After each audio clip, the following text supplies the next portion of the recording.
They say the best love stories begin in the most unexpected places. For Ember, it began with a chef's knife and a crooked smile. It was a Thursday evening, fluorescent lights humming above the prep station at Benson and Vale, a luxury grocery chain on the West Coast. Ember had only been with the company for 6 months, but already made waves with her precision and creativity in the kitchen. That day, while chopping fennel like it was an art form, a voice appeared behind her. "You mince like you mean it." She didn't even look up. "Better than I flirt." The man was Alex Richard Benson's nephew, not a chef, not even from the culinary department. He was from marketing, but he held a bottle of wine in one hand, a chef's knife in the other, as if torn between danger and delight. Richard, the VP, chuckled. "Ember's our rising star. Speak respectfully or she'll outcook you into irrelevance." From that moment, something began to simmer between them. Not just attraction recognition. That night after the event, they clinked glasses over the remains of a goat cheese tart. "You really love this, don't you?" Alex asked. "What goat cheese? No." He smiled, feeding people, making them stop mid-sentence. She hadn't realized it showed how much she poured into every dish. But he saw it, and that meant something. They weren't just cooking. They were creating something together. A connection, a rhythm, a shared hunger. And without knowing it, Ember made her first mistake. She trusted the man who noticed the way she chopped onions. 1 year later, they were standing barefoot on a cliffside, vows and hand champagne in their veins and stars in their eyes. Ember had never felt more certain of anything in her life. She had found someone who not only admired her passion, but made space for it. Alex made her laugh. He kissed her forehead when she burned herself. He bought her vintage spice racks on weekends. It wasn't perfect, but it felt real. When he whispered during the reception, "You know what I'm most excited for?" She smiled. "What you're cooking, every day, for the rest of my life." It was corny, but she believed him. She believed they would build a life together, built on flavors and laughter, late-night noodles and shared Sunday groceries. But here's what no one tells you at the altar: marriage isn't just between two people. Sometimes it's between you and his mother, and Ember. She was about to find out that the most complicated recipe in her life wasn't risotto. It was living with Sharon. It was a Sunday morning. The sun spilled lazily through the blinds, coffee still steaming, Ember still wrapped in sleep and sheets. That's when Alex put his phone down and looked at her. "Hey, Mom wants us to move in." She blinked. "Wait, what?" "Just for a little while, until she adjusts." Adjusts his father had passed almost 2 years ago. Ember paused, the spoon in her hand, hovering above her cereal. "You mean she's still grieving? She's just lonely." There it was. That word, lonely, sharpened like a knife cutting logic into silence. They had only been married for 6 months. She wanted lazy Saturdays, dinner for two, her own spices in her own kitchen. But she didn't say no, because Ember didn't want to be that wife, the one who takes him away from his mother.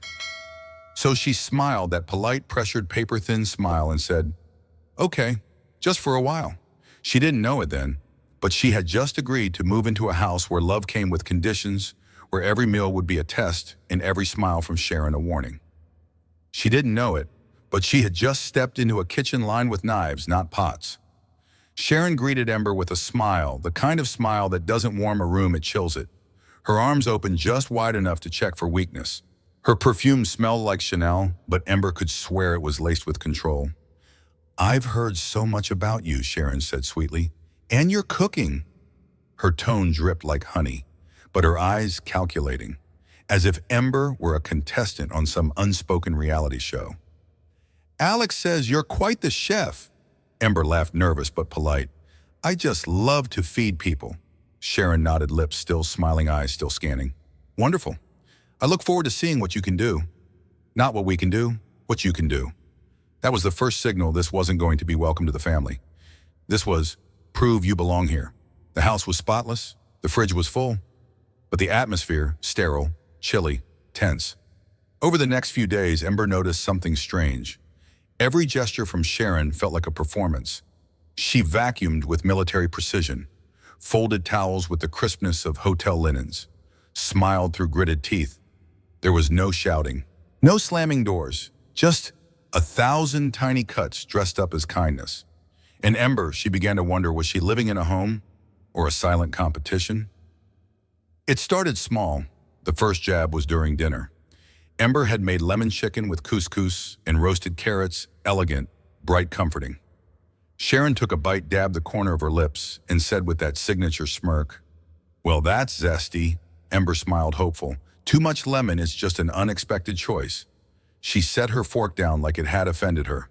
"When I make chicken, it doesn't fight back." Alex laughed, too loud, too nervous. He didn't say a word to defend Ember, but worse, he didn't stop Sharon either. And from that moment, the game was on. Every meal became a silent performance, and every comment a dagger wrapped in linen. "You don't have to make everything from scratch, dear. No one expects gourmet on a Tuesday. Next time, try boiling the pasta before tossing it in the pan. My lasagna never slouches like that in the middle. Must be your bakeware." Each sentence was dipped in sugar but landed like vinegar, and Alexei stirred his plate and stayed silent, as if ignoring it made it disappear. As if Ember's discomfort wasn't real.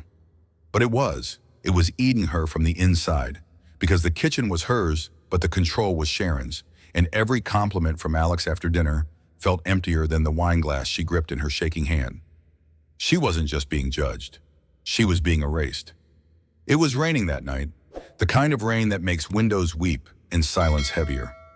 Ember had spent 4 hours braising short ribs in red wine. The kitchen smelled like thyme, garlic, and patience. She plated each dish, carefully short ribs laid over creamy Parmesan polenta with blistered green beans on the side. It wasn't just a meal. It was a quiet offering, a peace treaty in the form of slow-cooked tenderness. Everyone sat. Forks were lifted, and then Sharon sniffed the plate once. "God," she muttered, wrinkling her nose. "This smells like something you'd feed a dog." The words sliced through the table like a cleaver. Ember froze. Alex's fork paused midair. Nobody moved, except Sharon, who pushed the plate away with 2 fingers, as if it were a dead insect. "I can't," she said almost theatrically. "It's just too heavy." Silence fell, the kind of silence that makes walls ache. Ember looked at her plate, the one she had seared and stirred with hours of effort and love. She didn't cry. She didn't scream. She just stood up, picked up her plate, and walked out. No storm, no slam, only silence. Behind her, she heard Alex chew slowly, deliberately, as if chewing could make him neutral. That night, Ember didn't return to the bedroom. She curled up on the couch, and for the first time since moving in, she felt completely, irreversibly alone. A week after the short rib incident, Ember was still sleeping on the couch. Every night, she folded a blanket over herself like a shield. Every morning, Sharon smiled as if nothing had happened. "Alex." He kissed her forehead gently, but only when his mother wasn't looking. Then one evening, Alex stepped into the living room with hesitation in his voice. "So Mom's birthday is next Saturday." Ember looked up from her laptop. "Okay, I was thinking maybe we could throw her a dinner party." She asked, eyebrows raised. "I mean, you could cook. Something simple. Nothing big." Ember stared at him for a moment. She didn't ask why he wasn't suggesting a restaurant. She didn't say, "You got to be kidding me." Instead, she smiled. Not the smile of a woman excited to celebrate her mother-in-law, but the smile of a woman who just picked up her chef's knife for a very different reason. "Of course," she said softly. "Let's make it unforgettable." Alex let out a relieved breath, but what he didn't know was that Ember wasn't preparing a meal. She was preparing a reckoning, plated in elegance, garnished with restraint. This wouldn't be a birthday dinner. It would be a quiet declaration of war. And Ember, she wasn't just ready. She was sharpened. She didn't cook to impress. She didn't cook for peace. Ember cooked to make denial impossible. This time, it wasn't about making people smile. It was about making them pause mid-sentence, mid-thought, mid-judgment. Because this meal wasn't just food, it was evidence. Proof that grace could be sharper than cruelty. She pulled out her old culinary textbooks, dog-eared pages stained with ambition.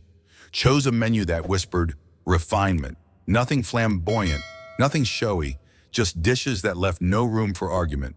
Roasted beet and cheviera tartlets, saffron risotto with pan-seared scallops, duck l'orange with confit shallots and charred broccolini.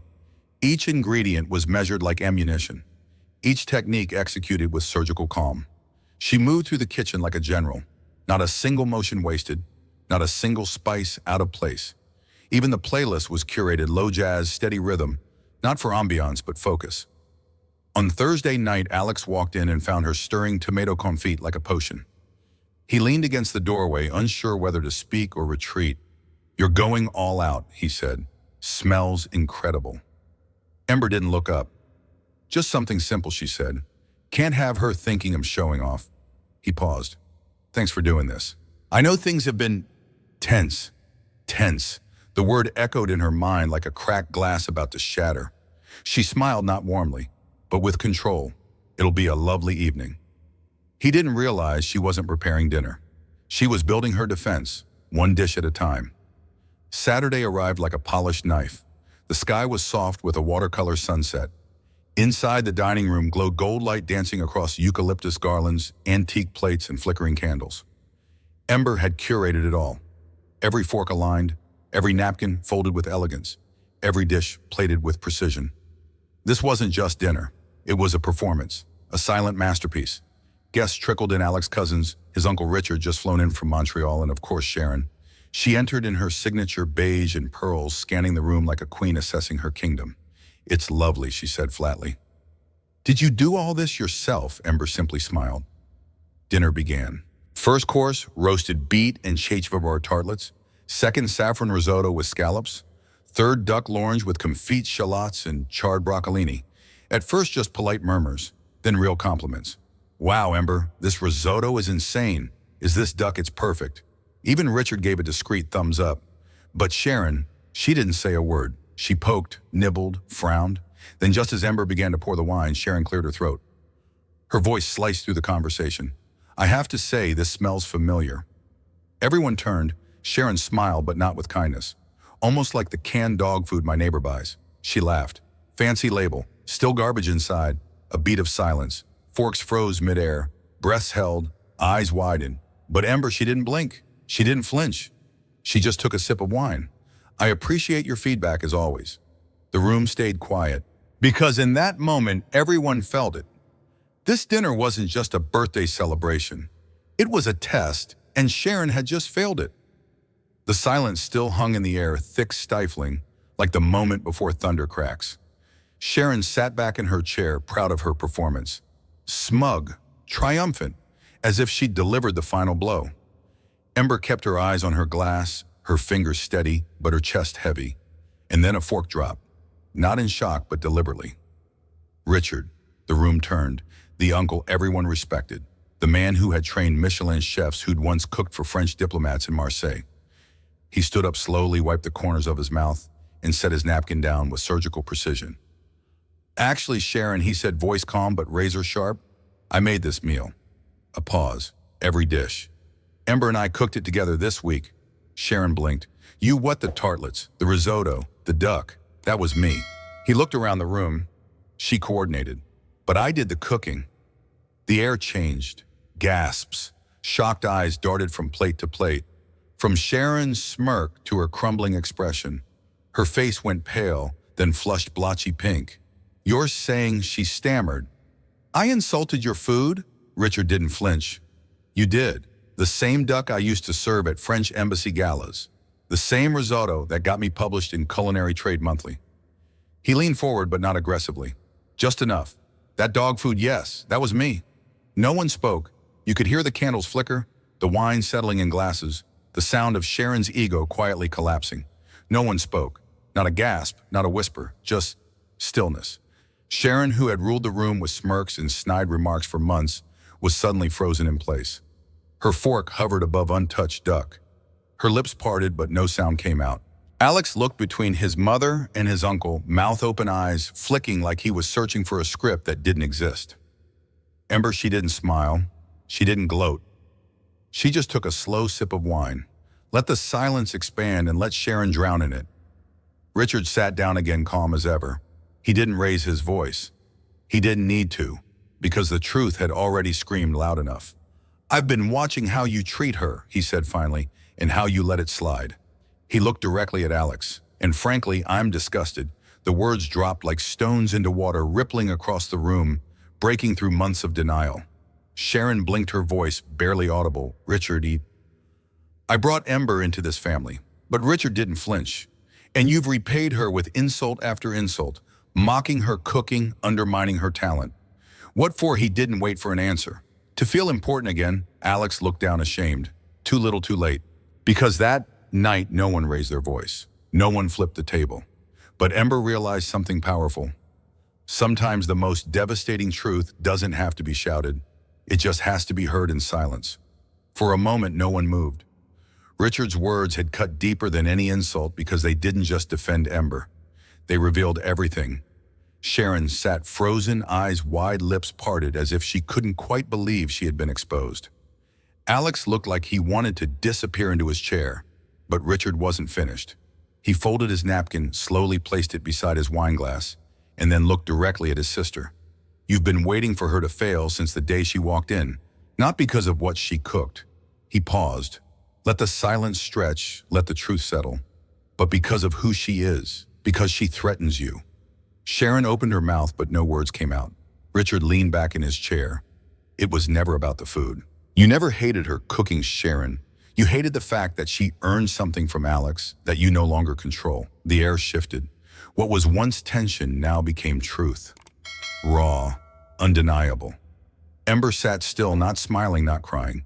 She didn't need to, because Richard had said what she had felt for months, but never dared to say out loud. And now it was out there, for everyone to hear, for Sharon to choke on. It's not her you tried to feed dog food, Sharon, it's your own insecurity. That was it. No shouting, no grand finale, just one brutal line and the end of the illusion.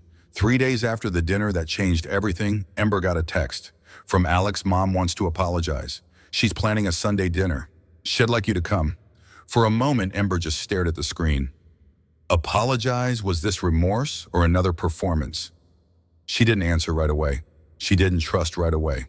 Because when someone insults your soul with a smile, you don't walk back into their house without armor. That evening, Alex called. His voice was soft, rehearsed.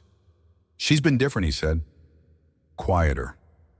She made stew last night from scratch. Ember raised an eyebrow, phone still in hand. That's not an apology, Alex. That's menu planning. He sighed. I know, but I think she's trying. Not for herself, for me. A long pause. Please. If not for her, then for me. And that was a sentence Ember couldn't ignore. Not because it made things okay, but because it reminded her of who she used to be, the girl who said yes when she should have said no. So this time she didn't say yes. She didn't say no either. She simply replied, text me the time. But in her mind, she wasn't walking into a dinner. She was walking into a test. And this time she'd bring her own knife. The house smelled like beef and thyme, soft, familiar, almost warm. But Ember didn't let herself relax. Not this time. Sharon greeted her at the door with a smile, not wide but polite. Her apron was spotless, her hands folded. Ember, she said, thank you for coming. No hug, just words floating in the air like steam off a pot. The table was already set, candles lit, napkins folded, a large casserole dish sat proudly in the center. I made dinner, Sharon said, her voice low, almost reverent. I thought it was only fair that I feed you this time. Alex pulled out a chair. Ember sat carefully. She didn't speak much. She listened. To Sharon's small talk, to Alex's strained attempts at casual, and to the silence beneath it all. Then came the stew, dark, rich, steaming. Sharon served it herself, ladling it with care like it was sacred. Ember took a bite. It was fine. A little salty, maybe overcooked, but not awful. It's good, she said flatly. Sharon exhaled like she'd been holding her breath for years. Thank you, she whispered. Alex smiled, hopeful. Maybe too hopeful. She's been working on that recipe for weeks, he said. Really, she even texted Richard for feedback. Ember nodded slowly. No emotion. Just calculation. Something wasn't right. Not with the stew, but with the way this dinner felt too constructed, like a stage. And everyone was playing a part. Then Sharon stood up. I made dessert too. A pause. Tiramisu. I know it's your favorite. Ember blinked, and in her gut something turned. The tiramisu melted in her mouth until it didn't. A sharp metallic taste sliced through the sweetness. Ember paused, her eyes locked on Sharon. She excused herself, quietly walked to the kitchen, and opened the trash bin. There it was, a torn bag of gourmet dog food identical to the one Sharon once used to humiliate her. Ember's hand trembled, but her voice didn't. When she returned to the table, Sharon was waiting, frozen eyes wide. And before Ember could speak, Sharon cracked. "You took him from me," she shouted, voice trembling with bitterness. "You stole my son. I can't beat you. You're too perfect." The room went still. Not because of the accusation, but because finally Sharon said the truth aloud. She didn't cry. She didn't shout.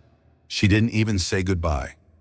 Ember stood up calmly, placed her napkin on the table, and walked out, heels clicking like a metronome of finality. No rage, no revenge, just resolve.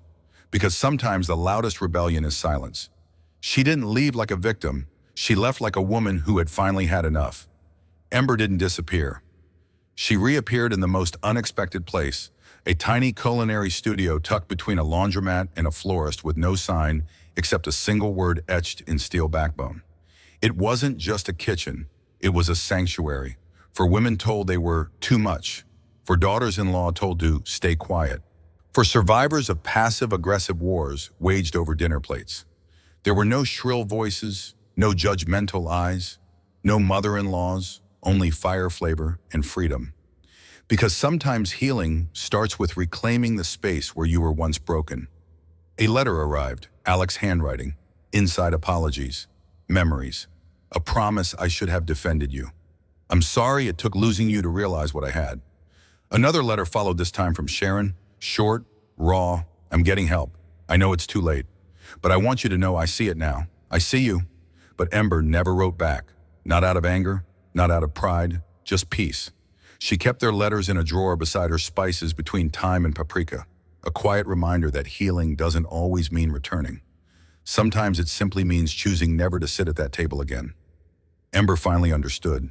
She didn't need to win. She just needed not to bleed for battles that never should have been waged. Not every silence is surrender. Sometimes it's strategy. Sometimes it's survival. She stopped performing worthiness, stopped proving herself at tables built to unseat her. She didn't slam the door. She just walked away and let it close by itself. Not every table deserves your presence. Not every family deserves your loyalty, especially when love comes with conditions. Ember learned this the hard way, that blood might be thicker than water, but it should never drown your dignity. She found peace not in a seat at their table, but in building her own where people don't have to shrink themselves to be fed. Some endings aren't tragic. They're just necessary. She no longer sees her life through rage, but through the calm clarity of someone who walked through fire and came out whole. I don't hate her. I just refuse to pretend that what she gave me was love. Not every wound leaves a scar. Some just teach you how deep you had to go to finally see yourself. You don't have to be loved if it costs you your dignity. Sometimes in life, keeping the peace means losing yourself.